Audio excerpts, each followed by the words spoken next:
Sasabihin ko sa inyo kung sino nga mga tao ang gin-iskameres nito ni Annabel. I just want to establish the character that she has. And why is it a lot of people has been complaining silently sa babaeng ito at bakit ang mga tao ay hindi maka-imik sa kanya dahil ang kanyang kinaproject katulad niyan, mention niyang pangalan ni Marcolita. Ano mo si Marcolita? Querido? Ano ka ni Marcolita? Si Marcolita din natutulog sa inyong apat, yuta. He's a senator and he's supposed not to be partial. Magamit-gamit ka pa kay partial, hindi kami natatakot kay Marcolita. Binuto ko na siya. Apinan ka, ibig mong sabihin, magiging partial si Marcolita? Paboran ka? Bakit? Bilatsing Iloy, wala kang kasalanan sa mundo? Wala ka naglukos sa Manila Film Festival, hindi mo nulukos Jinky Pacquiao sa 3 milyon nga mo sanay?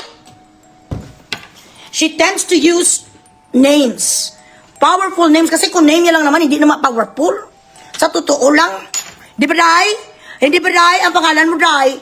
Kung pangalan mo lang, Day, hindi ka naman, Day, magkamirian, Day. Mahilig ka lang, Day, magtapik-tapik to, Day, magduul-duul, Day, kag mag-apil-apil, Day, sang imulawas, Day. Sa mga tao, Day, nga mga kilala, lalong-lalo na, Day. Sa mga senador, Day, kag sa mga negosyante, mga mayayaman, tulad ni Chavit Singson, Day. Pilingira ka man, itsusira ka man, bisaya kang manok. Kung pangalan mo lang, Day, mga artista lang naman kayo, Day, wala ka naman mga negosyo, Day. Maapil-apil ka, maduul-duul ka man, sang imong kaugalingon sa ibang taong bayhana ka, yawaan pesti, na ganon. Ngayon, ipagpatuloy natin. Makapanglait ka ang Bilatsing Iloy mo, makapanglait ka lahat na lang kung sino-sino na lang may si Chris Aquino ang awayin mo. May si Gretchen Barreto, hindi makagailiga-iyak.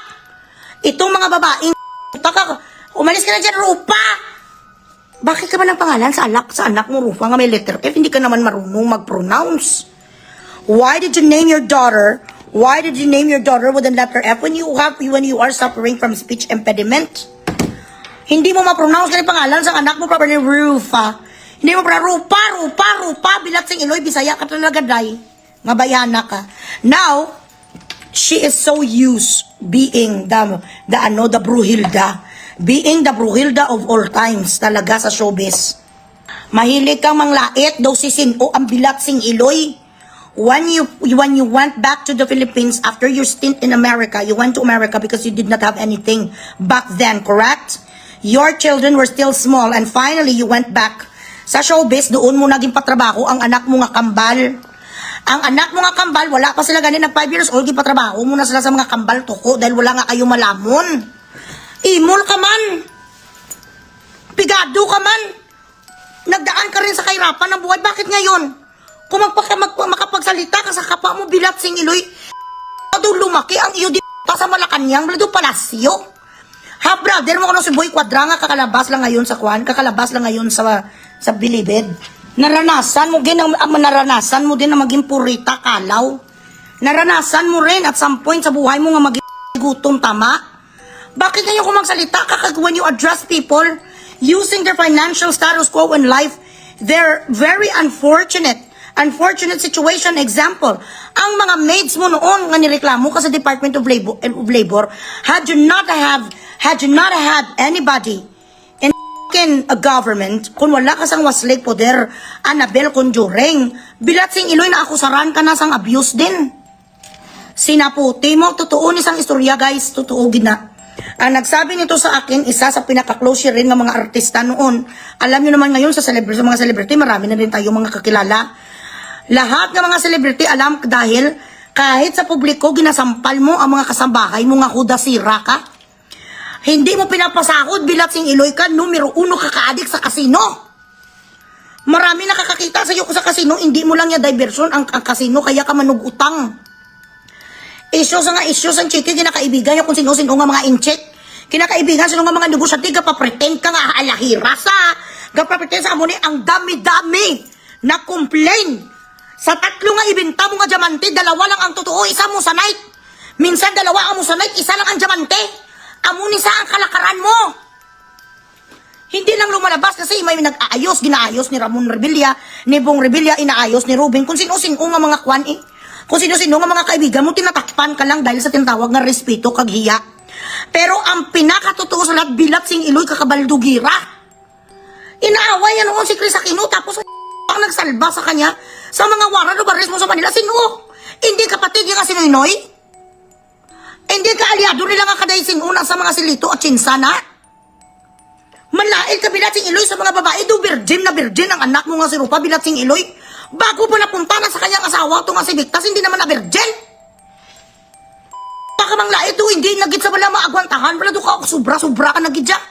Ang pamangkin mo ni si Carissa ngayon nga flight attendant sang sa Qatar Airlines, siya mismo itong post ni Kuano, sang pamangkin mo ha.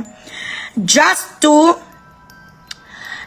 let you see na ang pinagsasabi ko ay hindi kasinungalingan, ang pinagsasabi ko ay totoo. Ito ang post niya oh. Pamangkin niya to ha, Minayday ni Carissa Claire. Ayan. Carissa Claire. Ayan. Ganituhin ko na lang kaya hindi niyo makita.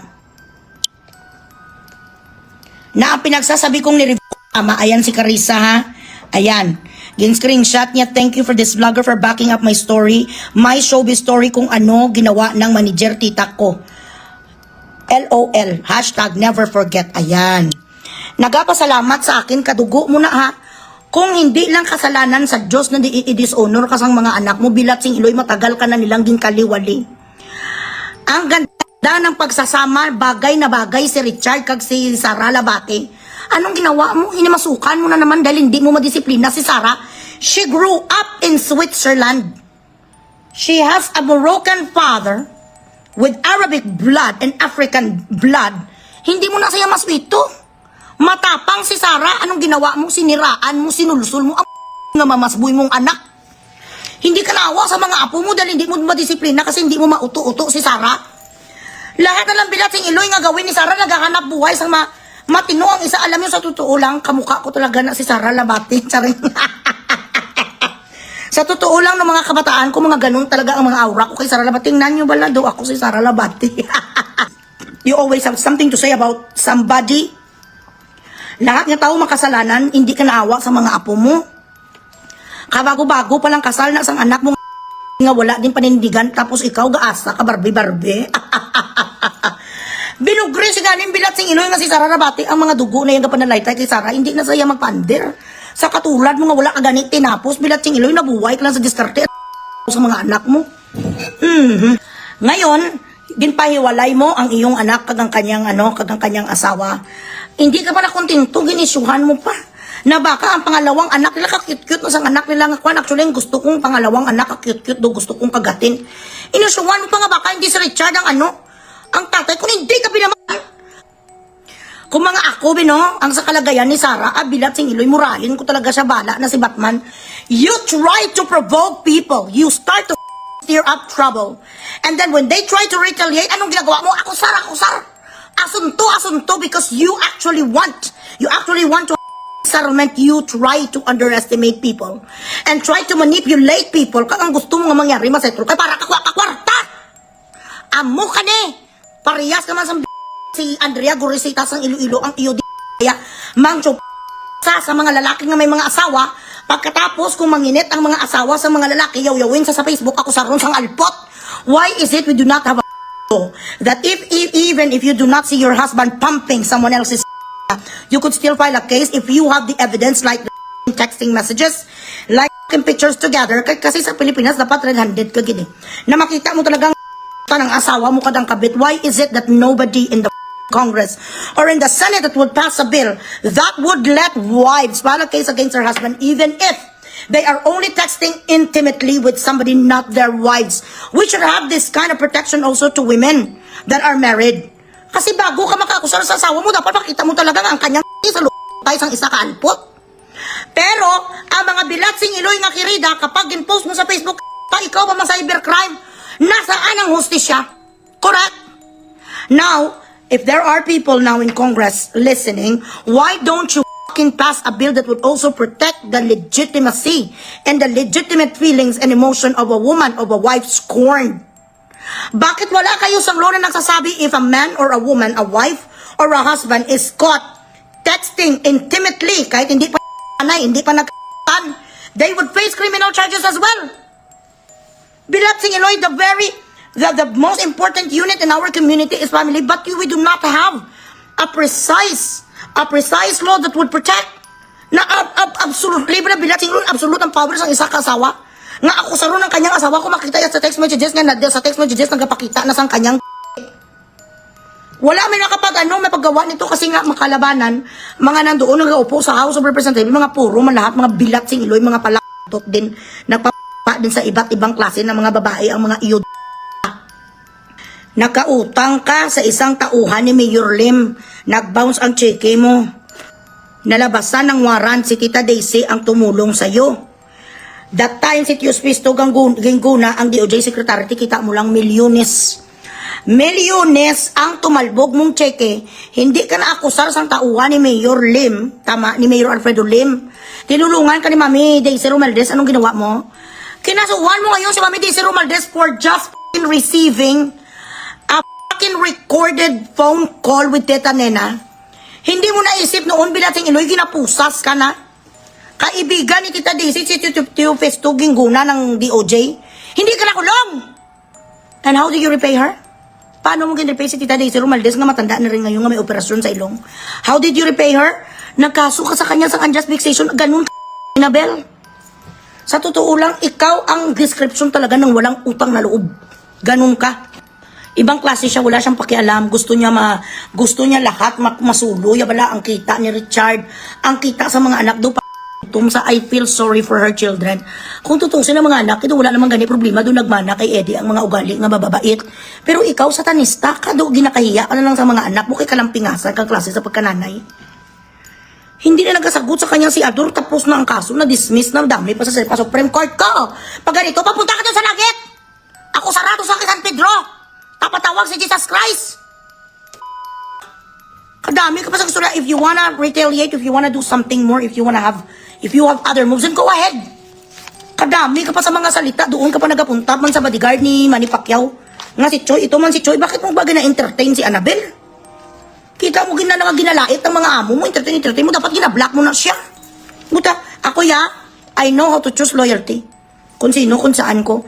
Kapag you are bad shot sa employer ko, sa nagpapakain sa akin, bad shot ka rin sa akin. Ganon ako. Hindi mo nga ma-take noon, Choy, nung nagkita tayo dito nung December. Hindi mo nga ma-take nga nag-nice sa akin si Manny dahil nasaktan ka sa na-real talk ko sila last time na ako naman ay nag-aamin na may pagkakamali din ako. Dumapatay ka gani, kulang lang kung naging lalaki ko, makipagsuntukan ka sa akin. Ina nga minunga kung tutusin, hindi ko minura si Manny at si Jinky, ha.